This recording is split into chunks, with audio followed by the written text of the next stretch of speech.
دیکھو جو غیر علماء ہیں ان کی خدمت میں میری ایک گزارش ہے کہ یہاں آپ دیکھیے کہ هو الذی بعث فی الامیین رسولا، اس کے بعد رسولا عظیما نہیں ہے، صرف رسولا، اور رسولا کا معنی ہے کہ ایک رسول، لیکن ترجمہ کرتے ہیں عظیم رسول، عظیم الشان رسول، بہت اونچی شان والے رسول. یہ تو قرآن میں لفظ ہے ہی نہیں، رسولاً عظیماً تو ہے ہی نہیں، تو یہ لائے کہاں سے؟ تو اس کا جواب علماء یہ دیں گے کہ یہ رسولاً کے اوپر جو دو زبر ہے نا تنوین، یہ تنوین تعظیم کے لیے ہے. تو تنوین جو ہے کبھی کبھی یوں ہی آتی ہے، یوں ہی آتی ہے رجلاً ایک شخص، اور کبھی کبھی تنوین تعظیم کے لیے آتی ہے رجلاً ایک عظیم الشان شخص، اور کبھی کبھی تنوین تحقیر کے لیے آتی ہے ایک گرا پڑا شخص. تو جس نے کسی استاد کے سامنے پڑھا ہی نہ ہو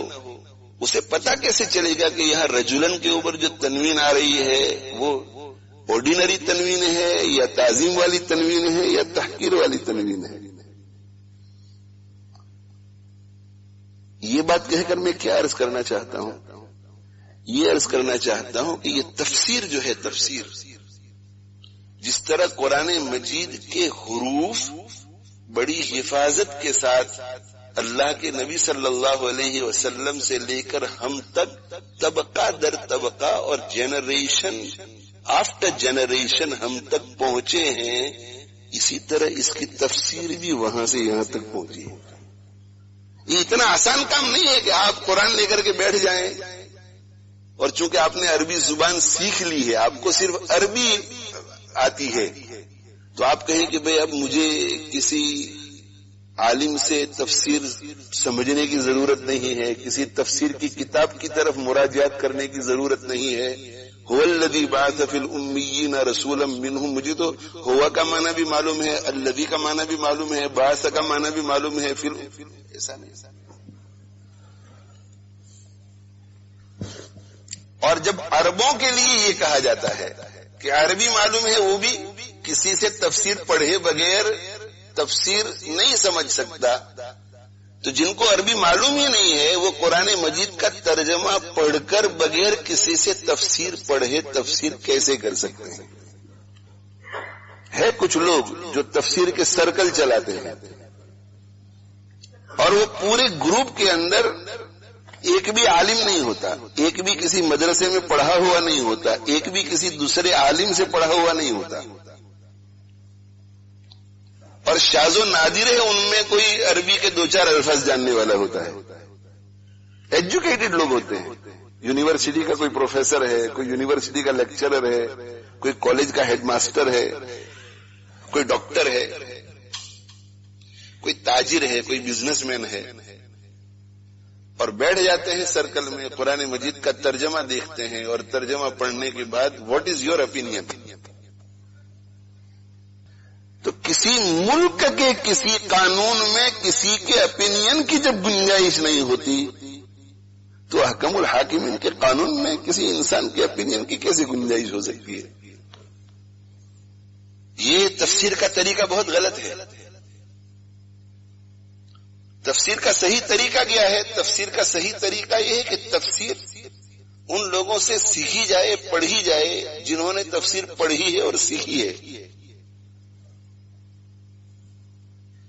آپ کو کوئی لوئر ایسا نہیں ملے گا جس نے لو پڑھا نہ ہو، اور وہ اگر کہے کہ میں نے لو پڑھا ہے تو آپ کو ایک بھی ایسا نہیں ملے گا کہ میں نے لو پڑھا ہے مگر ایسے شخص سے پڑھا ہے جس نے کسی سے پڑھا نہ ہو.